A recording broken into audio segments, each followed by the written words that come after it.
After Bola Ahmed Tinubu was declared the president-elect, the APC went ahead to set up a reconciliatory committee that will bring Peter Obi and Atiku to the table for the three parties to reconcile. Do you think this is a smart move? How do you resolve such a knotty issue? Is the only way to go to court?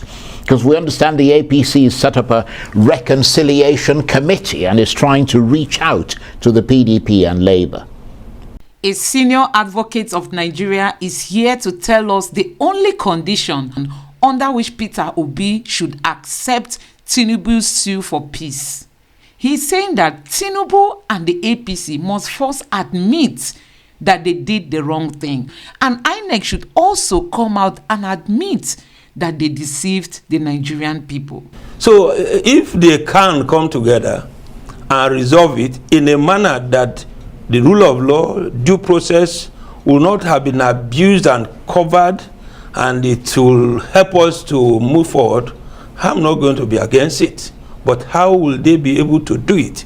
It's like when a child is beaten, is crying, the father says he should not cry, he's received more beating. Will you stop a man who has been thoroughly beaten unjustly not to cry to the institutions that have been created by Section 6 Section 6 of our Constitution to adjudicate matter, not to go there? And if they are going there, can you stop it? Yes, you can stop, but it has to be in a manner, to borrow the famous language of one Nigerian actor, Chief Jebediah, it must be opundential. We must know why they are going to now settle in total disregard to the Electoral Act, the INEC guidelines for elections that Nigerians clamor for all over, and we want transparency in our democratic process. So how are we now going to convince Nigerians that in the obvious, what appears to be obvious even to the blind, that that process that required transparency was rooted in what appears to be secrecy, only known to the institution that was charged with responsibility of independence, that should explain to Nigeria, will INEC be involved in such resolution? Because INEC is an institution that is being funded by the taxpayers' money, your money and my money. I pay tax, and I'm sure you pay, and my learned friend pays, and all of us pays. So will INEC also be invited to explain to Nigeria? Because you can see that since the conduct of that election, INEC has been very silent. Unlike before, I recall on the sometimes in November 2022, when the press were prodding and asking, will the results be as transparent as you have said? Don't bother. We are going to upload the result of the elections, and it's going to be Viva accreditations, unlike the manual accreditation before you go to voters register that created room for doctoring and cooking of results. We are going to do it, and it will be open from polling to polling unit. And as I speak with you, it appears to me that the election is still ongoing, because I have not seen all the results uploaded, but the winner had been announced. So guys, you've heard it for yourself, that the president-elect, together with the INEC chairman, has to come and admit to the Nigerian people that actually something went wrong in this election. The guidelines were not observed. So guys, I'm going to allow you watch this video in full. Please don't forget to subscribe to my channel, turn on the notification bell. Please give this video a like so that YouTube can recommend it to others, and let me know what you think in the comment section below. Thank you. Settlements or reconciliations or arbitration is encouraged. It has even traveled up to our criminal jurisprudence that you can reconcile, and if the parties can reconcile, the better for us. But in the process of reconciliation, there is what we call in those days Oputa panel, where truth must be told. And Nigerians are interested in the truth of the matter. How are you going to reconcile? Will you be healing wounds on an iron in your body? Will it not turn gangerous? So our political class, all of us Nigerians, some level of political maturity devoid of what appears to look like political rascality that has no respect whatsoever for the law of the land. And I think that any country where the rule of law is jettisoned for the rule of self-help, or the rule of money bags, or the rule of individual, as against the set down rules and regulations that binds the conduct of that society will suffer serious crisis in the economy, in the security. Indeed, we will be heading towards what political scientists call the state of the nature, where the mighty become right, life becomes shortish, brutish, and nasty, and there will be no place for industry. And all of us, including the politicians, the legal juggernaut, the lawyers, the jurists, all of us will be going to what may appear to be hell on earth. So if they can come together and resolve it in a manner that the rule of law, due process will not have been abused and covered, and it will help us to move forward, I'm not going to be against it. But how will they be able to do it? It's like when a child is beaten, is crying, the father says he should not cry, he's received more beating. Will you stop a man who has been thoroughly beaten unjustly not to cry to the institutions that have been created by Section 6 subsection, Section 6 of our Constitution, to adjudicate matter, not to go there? And if they are going there, can you stop it? Yes, you can stop, but it has to be in a manner, to borrow the famous language of one Nigerian actor, Chief Jebediah, it must be opundential. We must know why they are going to now settle in total disregard to the Electoral Act, the INEC guidelines for elections that Nigerians clamor for all over, and we want transparency in our democratic process. So how are we now going to convince Nigerians that in the obvious, what appears to be obvious even to the blind, that that process that required transparency was rooted in what appears to be secrecy, only known to the institution that was charged with responsibility of independence, that should explain to Nigeria, will INEC be involved in such resolution? Because INEC is an institution that is being funded by the taxpayers' money, your money and my money. I pay tax, and I'm sure you pay, and my learned friend pays, and all of us pays. So will INEC also be invited to explain to Nigeria? Because you can see that since the conduct of that election, INEC has been very silent. Unlike before, I recall on the sometimes in November 2022, when the press were prodding and asking, will the results be as transparent as you have said?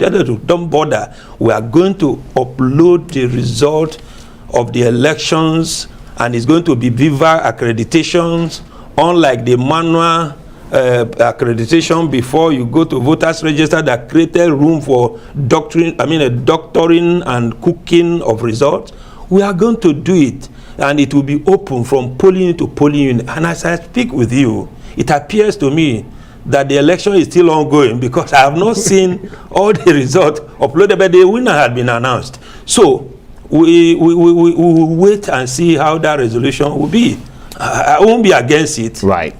Well, that's a very interesting opening analysis there, and we thank you for that. Let me come to you, Victor Ojemu. I don't know how much of an inside track you have at INEC, having represented the Electoral Commission as a lawyer, but can you tell us why this election was beset with so many problems when they were trying to introduce technology that was supposed to make the system more transparent? Is it the lack of capacity in INEC staff? Is it a case of technology mismatch, where you have technology that simply wasn't suited to this particular context? Or in the worst case scenario, could it have been sabotage? Yeah, thank you very much, Charles. I ally myself here with Lanedesian recognizing your background, very distinguished. Let me go straight to your question.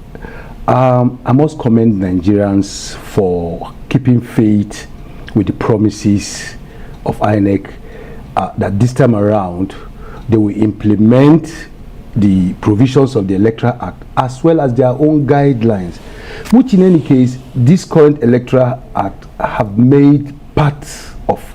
In other words, the guidelines of INEC are now part of the Electoral Act. The Electoral Act says if an election can be annulled or the declaration can be reviewed if there is lack of compliance with the provisions of the Electoral Act and the guidelines of INEC. So that's stipulated there categorically. So I can tell you that Nigerians kept faith because they trusted the transparency that the technology was going to provide. In other words, the BVAS technology. So they trooped out en masse. In fact, that faith could be detected from the registration outcome. How more Nigerians came out towards the dying days of the deadline for registration before the polls, voter registration, and there was a surge because they had faith that the technology will work this time around. Results will be uploaded directly in real time from the polling units into the INEC server, which will give room for transparency. The mischief trying to be cured there is the collation center issues that always come up, where results that happen in the polling units are never the same as computed eventually and at the collation centers. This was supposed to, and there were categorical statements where people were maybe rumors that maybe this thing will not even be utilized. The commission came out variously, both on TV, both in written press statements, assuring Nigerians that that was fake news, that nothing like that. Things are going to be uploaded in real time. But what did we see? So to further answer your question, even if the excuse being given now is probably glitches in technology, the question becomes, why should any of the candidates be a victim of that glitch? Absolutely. That's a very good point. So nobody should be a victim of that glitch. If there were glitches, then perform that process again while the glitches will not be there. Take away the glitches, do that process again, let it be the process as enshrined by law. Anything outside that will be an election that did not comply with the provisions of the Electoral Act and the INEC guidelines. Yes, that's a very good point. And let me come to you, a senior advocate of Nigeria, Okutepa.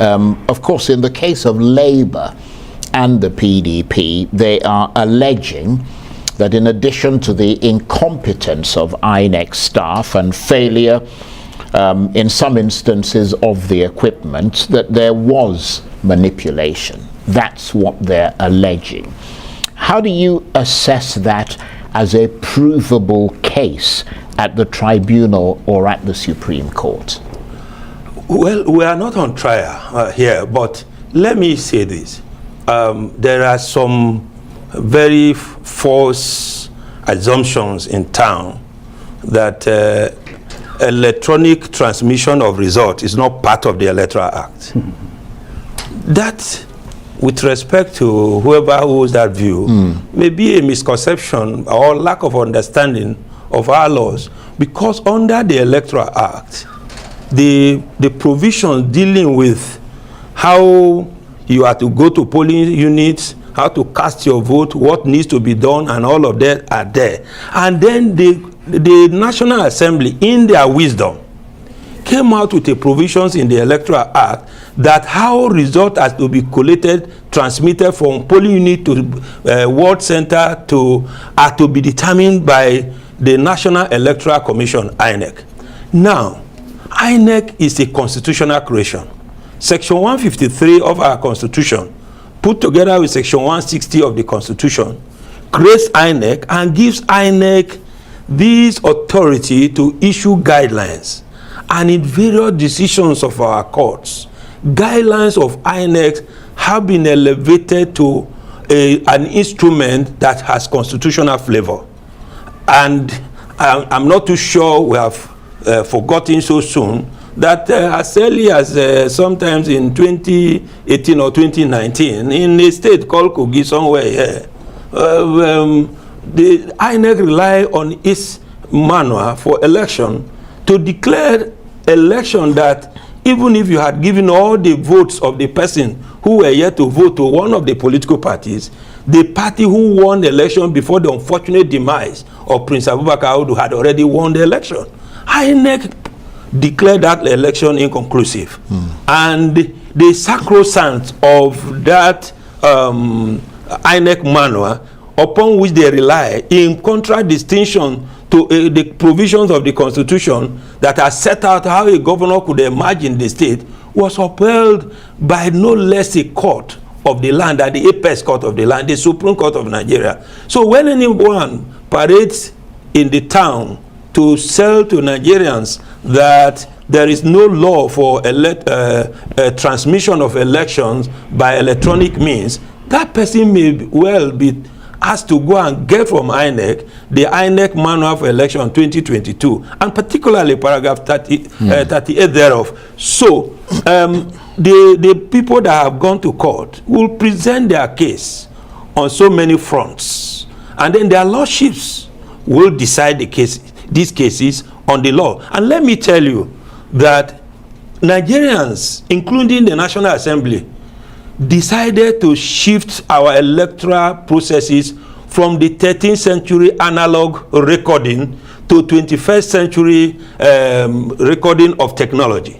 So if that is the case, the question I ask is, if you have said that election at the polling unit will be uploaded immediately after the vote is counted, so that you will hold your own vote from E8A, which is the polling unit result, then go to INEC server to now compare the result with your own, and in an unmutilated manner. And then you go to the server. On the 25th, the election was conducted. Up to and including now, I am not too sure that all the results of the polling unit in 176,000 polling units across the federation have been uploaded. When you ask about human factor, I have consistently maintained that the problem of Nigerian and the problem of Nigerian society is not absence of law. It's about Nigerian conduct and character. We can go and be staying in the mosque and in the church from 247. Nigerians of all shades of opinion are too far from God to be able to appreciate the magnitude of respect for law and order. Nigeria is the only country where we breach our laws with impunity, with excuses. Otherwise, in a reasonable society where law and order hold sway and where people are accountable, those who are responsible for the conduct of this election should either be by now in their villages resigning and apologizing to Nigeria, rather than sitting down to defend the indefensible.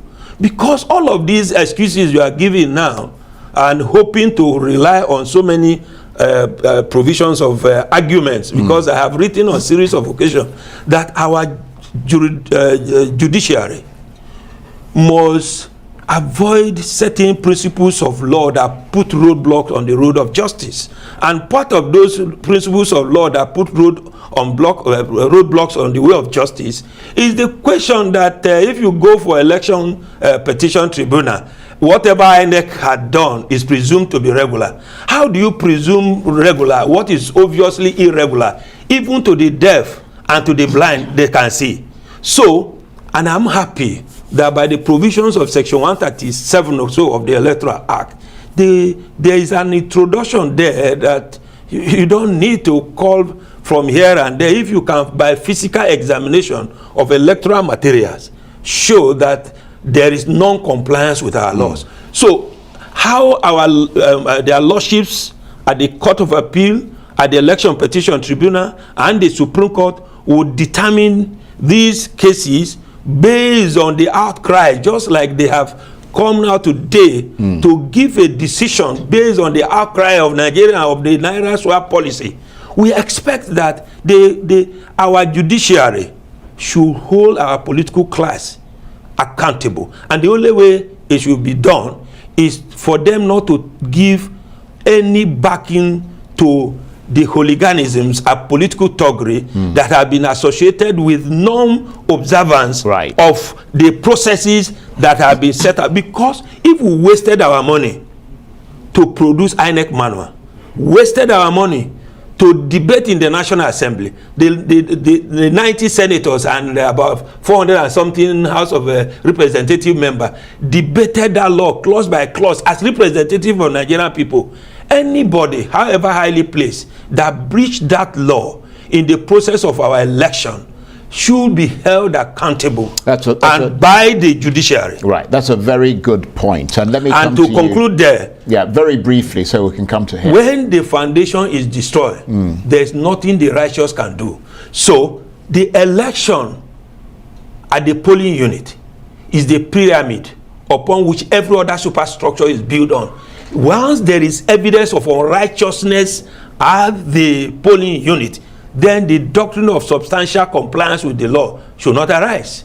Because if a court does not have jurisdiction, no matter how perfect that decision is given, it's null and void. So that is the principle that I will be all thinking that our lordship should now begin to think in the modern day technology, not the 13th century's misbehavior and misdemeanor that we have just witnessed on 25th of February in the year 2023. Well, let's hope they think in that modern way. But let me come to you, Victor. They are modern Judas, so they will think around it. Well, I hope so. But let's come to you, Victor Ojemi, because you yourself are also a lawyer, and INEC has, of course, denied any suggestion of manipulation, essentially saying that the system failed. But how much is the issue of whether the irregularities that have been alleged have impacted the actual outcome likely to be looked at by the courts? Because they tend to say, right, okay, we know there have been irregularities here, there's been a failure, this, that, and the other thing, but how much does that impact the actual outcome of the election? You see what I mean? And does it impact it in such a way as to alter it? Yes, there are two things there. First, the technology, beavers, and the process that was supposed to be followed, which is direct real-time uploading. It has to do with compliance, because if, just like Lana Silk here said, once the foundation is destroyed, then there's nothing that can be built upon it. The foundation for credibility of the election was the transparency which the beavers uploading of direct results entails. Now, it's either because we know that the beavers performed very well, so there was no problem with the beavers. What we are concerned about now was that that system was compromised at one point in time. In other words, in real time on that day, beavers was used to accredit voters. There's not been any complaints about whether, apart from places where beavers may have been bypassed, because there have been those issues and videos and audios of where beavers was bypassed, which is the same thing with compromising the system. But the technology itself was up and running, so there was no problem with the technology itself. I think what the courts are going to deal with is the issue of the compromise of the system. And in my humble view, all they need to do, the polling unit's data is there in the beavers. All they need to do, and the agents also have their polling unit results. If the court looks at those documents which will be presented, the winner will emerge. And from evidences already available, whatever happened at collation centers, at the ward collation levels, and at the local government collation levels, at the state collation levels. Otherwise, the technology itself was robust, it did the job, but at a point in time, it was compromised. How do you explain, for instance, a situation where same day, same accreditation, same polling booth, same Beavers technology, but you could upload the results of the National Assembly elections, but you could not upload those of the presidential election using the same equipment, same day, real time. So, for me, compromise is indicated. Right, as you said, Mr. Kutepa, the key thing really is how, I mean, you have to prove all this in a court of law, and it's much easier making an allegation, much more difficult to prove an allegation, especially in a context where the rules of law will be applied to determine whether the election should be nullified or not. Charles, the reason why we are witnessing this kind of what appears to be political brigadries and political hooliganism and a total disregard for law and order is the ability of the legal profession and the Judas to approve an otherwise iniquitous conduct on the basis of presumption of regularity. We must interrogate what they call presumption of regularity. In a normal climate where we have institutions that are independent, the law presumes that every official act is regular because everyone entrusted with responsibility of state functions like INEC will be independent in name. So, if you listen to what Stalin said, even as far back as in those days, he said those who vote determine nothing, but those who count determine everything. So it was in a bid to stop those who count determine everything that the Nigerian parliament and Nigerian people advocated for technological development in which we use Beaver. So let me say that the new Electoral Act had thrown in a new jurisprudence that will require their lordships, who are also Nigerians, who live in Nigeria and breathe Nigerian air and Nigerian tread on Nigerian soil and see Nigerian problem, to be more inclined to see issues from the perspective of what Nigerian can do rather than the presumption in favor of sanity in a climate where sanity is difficult to find. There is lack of total sanity, and everyone in the political field has this primitive understanding of primitive acquisition of power at all costs, and Nigeria is the only country where the wrongdoer would dare you to go to court. And somebody rightly said in an online something that when an armed robber asks you to go to court, probably he may have some of his relations somewhere within the environment or where disputes are resolved. So I do not know why our wrongdoers in Nigeria will say they will do wrong and say go to court. And I want the judiciary to prove them wrong, that they are not rubber stamped. Yes. To rubber stamp their iniquitous conduct. Because if we continue to encourage this kind of conduct, shortly you will wake up, you may not find Nigeria. And let me conclude on this note that you remember in those days, impeachment was being done everywhere, including the brothel.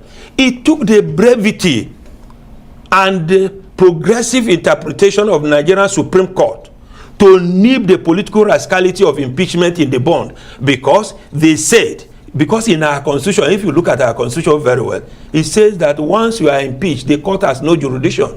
It took the ingenuity of their lordship to say, look, before you can resort to the constitutional provisions of ousting of jurisdiction of the court, you must also show evidence that you have followed the constitution religiously. So when their lordships find, therefore, in the unfolding drama that they are going to be confronted with, that there was no righteousness in the journey to the promised land, then those who took the road to hell must be told to go back and start the journey again. Take them back to Egypt. Right. Okay. Well, that's a very good point. But I do have to say that the case has not actually I mean, it hasn't started at the tribunal, so obviously we have to wait to see what evidence will be submitted and all the rest of it before we then conclude that one side or the other is clearly wrong. But as a final word, because we've almost run out of time, it is now the case that they are going to court. I mean, they've said they're going to court, the opposition. But INEC has a new challenge, doesn't it? Because there is another nationwide election that's coming up in a week. That's the governorship ballot. And INEC has to convince Nigerians that the BVAS system can be relied on and that people should come out and vote. What would you advise INEC to do in such a circumstance? I mean, should they test the equipment to prove that it works and will work for the next round of voting, or should they just come out and say that it's all change and that they're back to using the old manual system? There's no provision for using the old manual system. Yeah, that's obviously according to the guidelines and the Electoral Act. Yeah, the electoral. Right. So there's no provision. So INEC cannot even draw a ring around that. That's out of the question. So they must comply, as it were, with the provisions of the Electoral Act and their own guidelines. Well, we've seen that they don't comply. I mean, so that's why for whatever reason. That's what we said. That's why my position has always been that if you don't comply, you cannot make somebody else the victim of your non-compliance. So you need to go back to that issue, because in the case of the presidential election, for instance, there's a salvation situation. The polling unit agents' results are available, because that's the foundation of every election. Elections are conducted at the polling units. So all that needs to be done there is you get those things, you will know the winner. The winner is apparent in those results. So because the BVAS performed its functions, the results are there. The EC8As, which are the polling unit result sheets, are in the hands of the agents of the parties. So it's very easy. With regards to the upcoming elections, I urge Nigerians to go out en masse and vote, because part of the strategy could have been to create apathy, because you never know. Politicians have all these ways about them. They want to encourage a low turnout that will help achieve their aims and objectives. So to counter that, Nigerians ought to come out en masse and vote. The BVAS is working.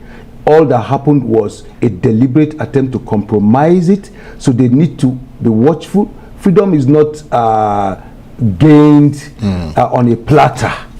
So they need to come out aggressively and vote, and push the system to its logical conclusion. I have to give you the final word, because obviously you're the senior advocate of Nigeria here. To be fair to INEC, issues of electronic voting have been complained about in other jurisdictions such as Brazil and even the US. So the issue with INEC is more a case of how they've managed that risk and how they've tried to mitigate its impact on the legitimacy of the outcome of the election. And we've got about a minute.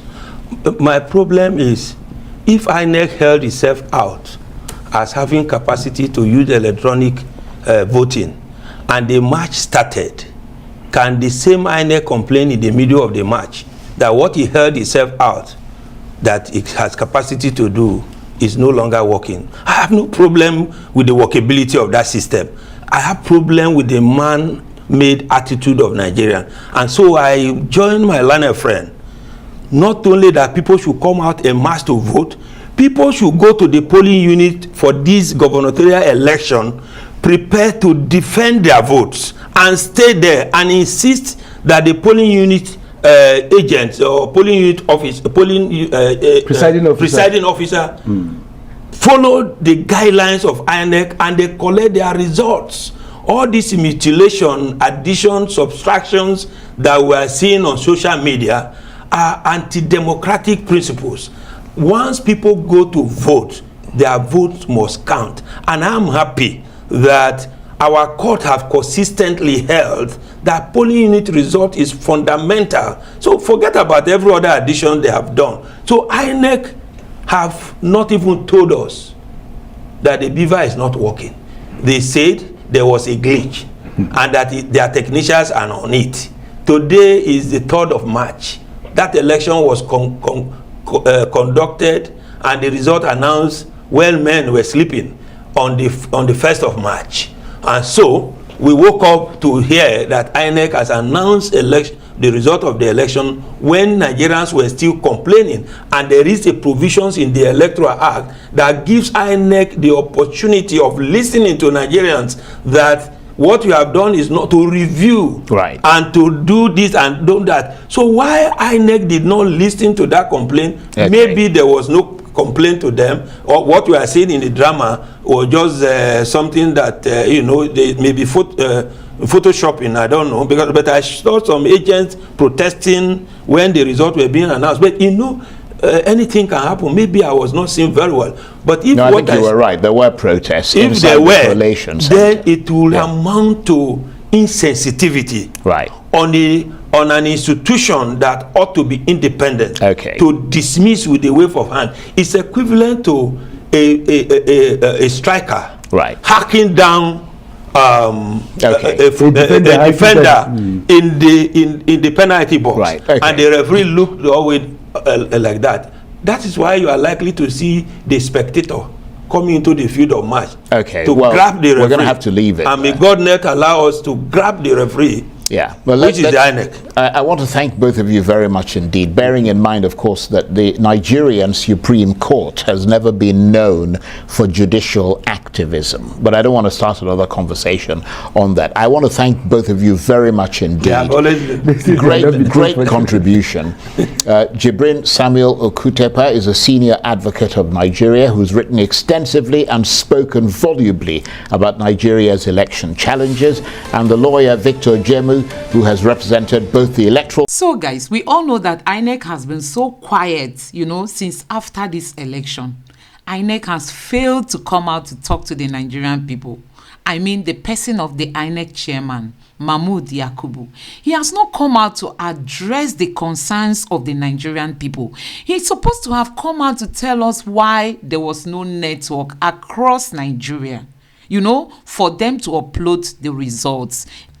INEC has to talk to us. We are not fighting. INEC should address the Nigerian public, should come out and address our concerns. INEC has to start working on building their trust, because they've sold their trust as a result of this election. Honestly, we saw what happened during the governorship election. The turnout was so low because people were like, we voted during the presidential election. Our results didn't count. Our votes didn't count. And now you still want us to come and risk our lives, to come and stand in a queue, long queues, and wait for our turn for us to vote. And at the end, our votes will not be counted. Fellow Nigerians, this is where we are today. I just hope that INEC will start rebuilding its trust. So guys, let me know what you think about this video. Please don't forget to subscribe to my channel, turn on the notification bell, give this video a like so that YouTube can recommend it to others, and let me know what you think in the comment section below. Thank you.